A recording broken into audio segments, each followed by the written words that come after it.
from St. Louis Public Radio. This is St. Louis on the Air. And he pointed to me roughly where it was, and I went up and I made the walk with one of his dogs. And we walked up the fence line, and I came across this area that if I weren't looking for a cemetery, I would never have recognized as a cemetery. You wanted to capture the flag waving just right in the wind. Can you give an example of another way that art or craftsmanship shows up in the photographs that you've taken? I'm Elaine Cha. In early January, our station's health reporter, Sarah Fenton, shared a screenshot of an STL Reddit post titled Weird Request. The post was made by a woman seeking help getting a photo of a very particular and, to most, a peculiar sort. One STLPR staff member responded to Sarah Fenton's Slack share, Dennis Bentley, Systems Support Administrator. Dennis makes sure our info tech system's myriad programs run smoothly with us rather than running amok on us.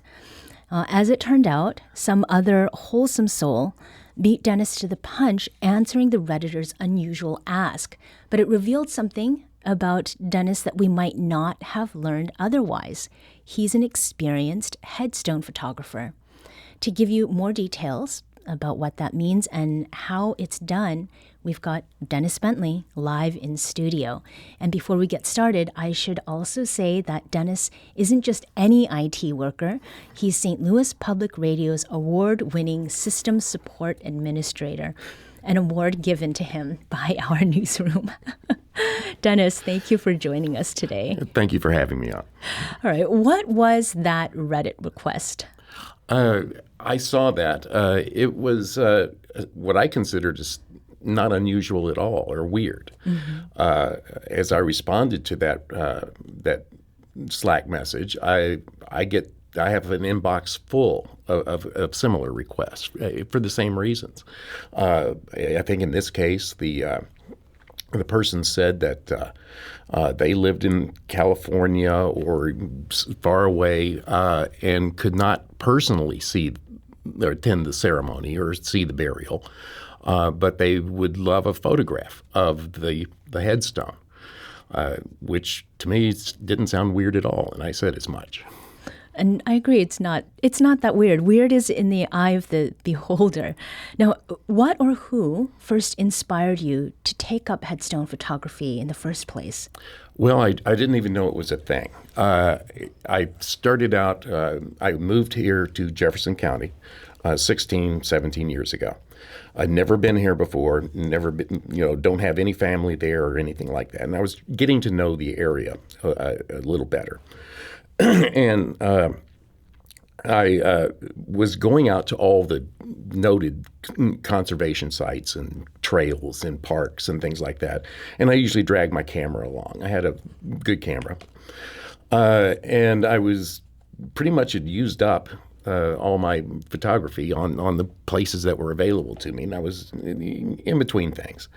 And then I heard a story on NPR, as it turns out, from the creator of a website called FindAGrave. And he talked about, well, we're looking, we need volunteers to go out and basically just document or photograph headstones. And I thought, well, that's something I can do. Mm-hmm. I'm already mostly doing that, dragging my camera around to interesting places anyhow. Do you remember your first photograph? Actually, yes. My first one was actually before I heard the NPR story. Mm-hmm. And was when I was doing some research into Jefferson County, and I came across a web page that had an article about the Poor Farm in Jefferson County. I was intrigued by this article and found out the place still existed and that it was only like 4 or 5 miles from my own home.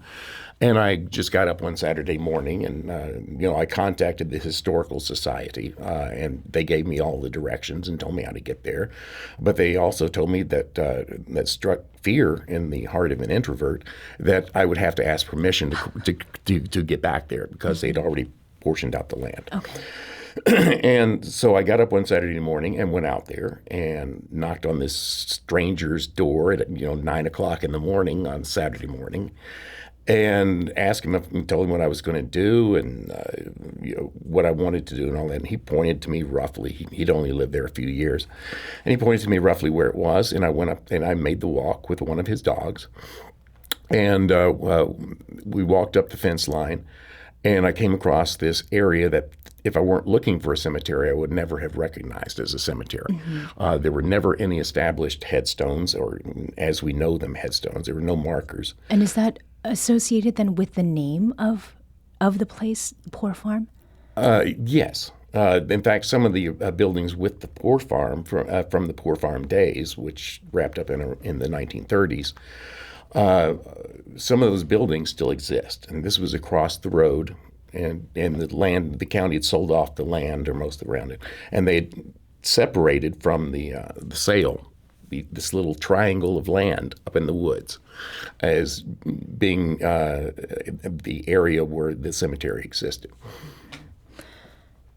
Since that time, you have 3,100 photos uploaded to FindAGrave, and 91 of them are volunteer photos that you've taken. So at what point did you begin posting to FindAGrave? It was shortly after hearing the story on NPR. In fact, I think it was the weekend following that story. I was excited about it. And where I live, just outside of Hillsboro, I knew where there was a cemetery, so I went to it. And with the printed out requests and and all that, so it was pretty much immediately, and it was almost every weather friendly weekend after that for several years.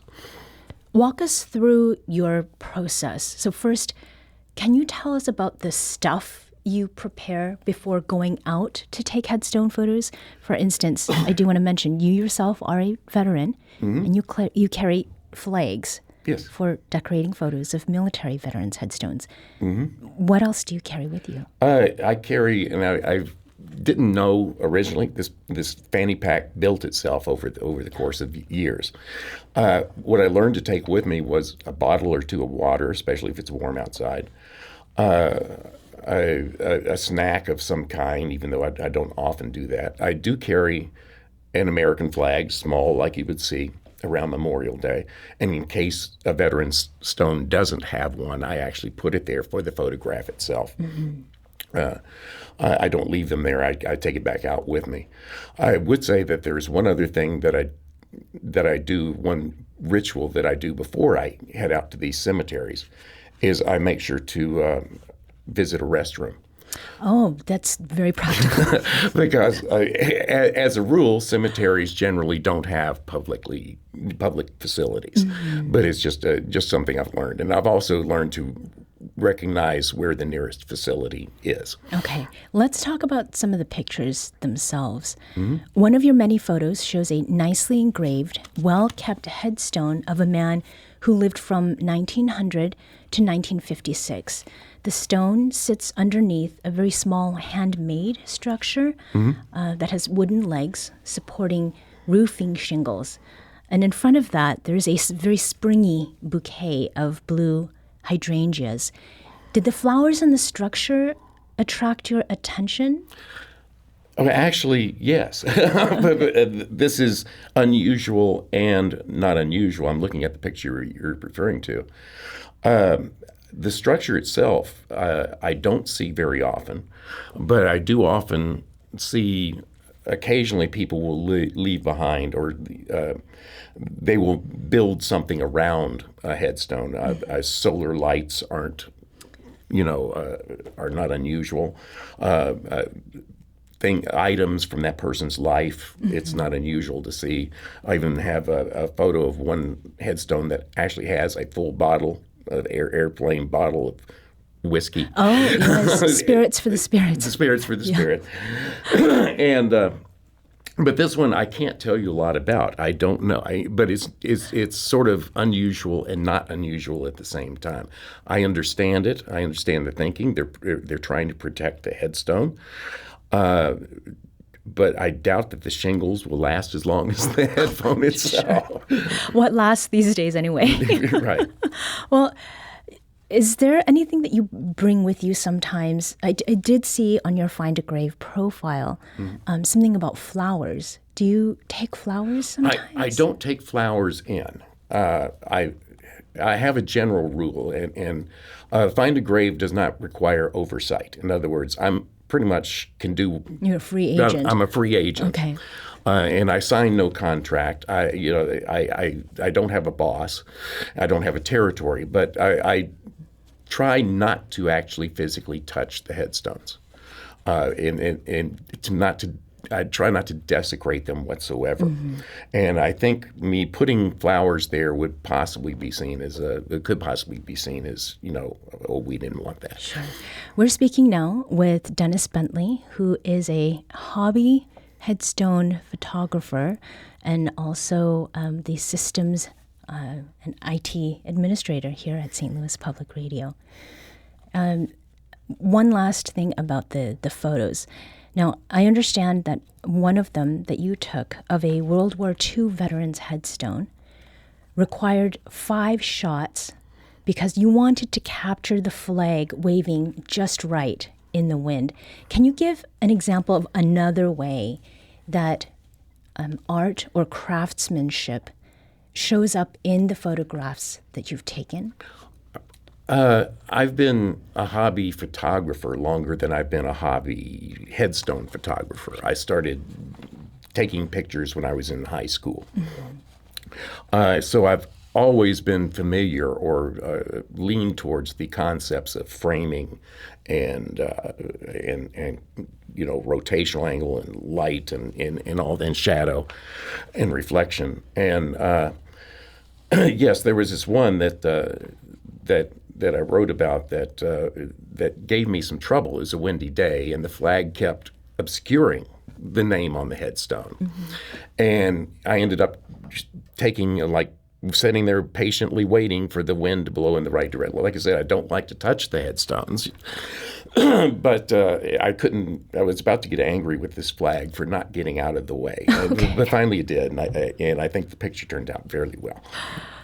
You said that your inbox is full of requests for headstone photography. What kinds of reactions do you get when you fulfill those requests? Usually, most of the photography I do of headstones is preemptive. I have no request for them. Now the handful that I have actually resulted from a request. I've received nothing but sincere gratitude. I have to say the people requesting them are not doing so for evil purposes. They genuinely would like to see it. And so the words of thanks, even though it's not 100%, sometimes they hear nothing. Yeah. But it's a self-satisfying hobby. The few times that I do hear back from a requester, it has been sincere and kind. On days that you have specific gravestones to find, how many are you looking for typically? That has changed over the years. Rereading through some of my blogs recently, I start out with a handful, 10 or 12 requests, and I'm looking for. And I'm looking in cemeteries that I've learned to look in smaller cemeteries too. So the list names 4, 5, 10, but this is not what drives me. Have folks you've encountered at cemeteries responded in different ways to what you're doing? I try to avoid people as a general rule of life, not just with headstone photography, but as a general rule, I tend not to want to interfere. If there's someone else, and I should point out that it is relatively rare to run across other people at cemeteries. Mm-hmm. They really don't get visited very often. And when I do come across someone, I try to steer around them, give them a wide berth, mm-hmm. and not confront them. Now, I have interacted with a few of them, but usually it's just a elevator nod or something like that. It just is, lower mouth grin or whatever, okay. Because I don't know what stage of the grieving process they're going through or what their motivations for being there is. So quiet acknowledgement. It's a quiet acknowledgement. Yeah. Mm. Is there a memory that stands out about maybe a specific gravestone that you were looking for, or a find that aligned with something else that was going on in the world or in life that just struck you? A few. Well, yes, there's one incident where I was actually in the local cemetery, the Hillsborough City Cemetery. And I've been there enough times where I kind of know it like the back of my hand. I feel it's my home cemetery. And one day I was there, and I spotted out of the corner of my eye a lady, a buttoned-up lady holding some flowers, and she was apparently looking around, browsing. She was looking down at stones, moving on, browsing at another stone. And I kind of gave her a wide berth at first, but I could see that we were going to be meeting somewhere in the middle. Okay. And so I just basically said, hi there, because I worry that sometimes someone like me who's just going from stone to stone taking pictures is going to be seen as an intruder of some kind. Mm-hmm. I'm very aware of that at all times. And I didn't know how she would react. And as it turned out, she asked for my help. And she says, I'm looking for, and she mentioned the man's name. And she says, I used to live around here, but I don't anymore. And I've just not been here in a while.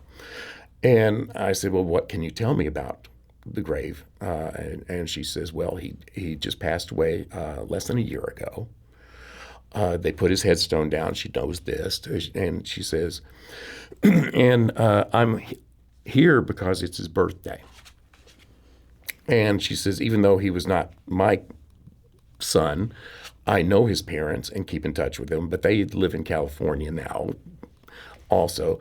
And they couldn't make the trip, and they would really like to, And so I actually stopped looking at the names on the headstones and started looking for other signs that I'd picked up on, which was that I knew in that particular cemetery that if it had only been there for a year or less, that it would not have covered over with grass, that it would still be, you would still see some loose dirt around it and all that. It would not have grown over. So I just basically started looking around, and within a few minutes, I actually discovered it.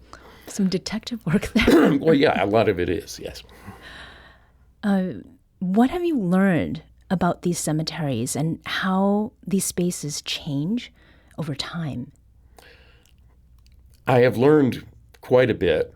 Not really a lot of interesting stuff, but to me, quite a bit. I have learned a lot about the physical structure of headstones and about the history of headstones. And I've learned that regardless of whatever headstone you may go out and purchase for your family member, it will not last forever. I'd say even stones that were erected in the 1860s are starting to just fade. Even some from the 1920s and 30s are starting to fade. And I've also learned about myself that cemeteries don't really creep me out much, but I'm perfectly aware, readily aware that that is me, and just me. It actually does give the heebie-jeebies to a lot of people. Well, I'm looking forward to hearing what people respond with. I suspect there are more people who share your openness to this. Dennis Bentley is a hobby headstone photographer who contributes to FindAGrave, where people the world over post, search, and request photos of lost loved ones.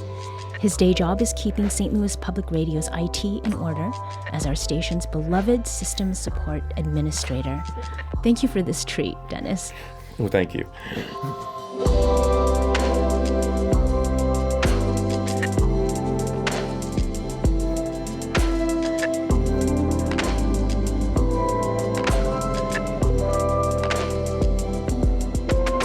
Today's episode was produced by Aaron Dorr, with audio engineering and podcast design by Aaron. Our production intern is Avery Rogers. Our executive producer is Alex Hoyer. St. Louis on the Air is a production of St. Louis Public Radio. Understanding starts here. Our podcast proudly supports St. Louis artists by using music from Life Creative Group. Do you find yourself regularly listening to episodes of St. Louis on the Air? Suggest us to a friend you think might enjoy our conversations, and leave us a review and rating on Apple Podcasts on the App Store. It's the simplest way to help people discover our show. Thank you. St. Louis Public Radio is a member-supported service of the University of Missouri St. Louis.